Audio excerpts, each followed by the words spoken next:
मैं कुछ इन्फॉर्मेशन आपको दे रहा हूँ, इसको आप गूगल में क्रॉस चेक कर लीजिएगा।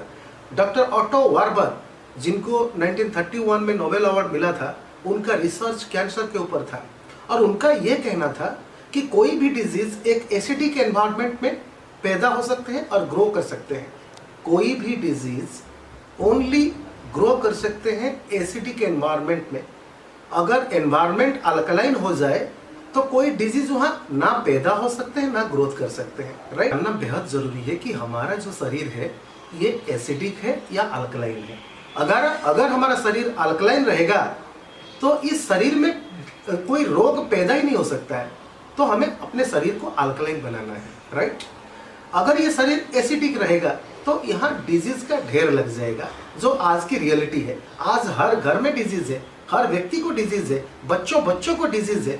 उसका एक ही रीजन है कि हमारा बॉडी एसिडिक बन गया है। तो बॉडी एसिडिक बनता कैसे है, ये जानना हमारे लिए बेहद जरूरी है। बॉडी एसिडिक इसलिए बनता है कि हम क्या दे रहे हैं, हम अपने शरीर को क्या दे रहे हैं। खाना दे रहे हैं, पानी दे रहे हैं और एयर।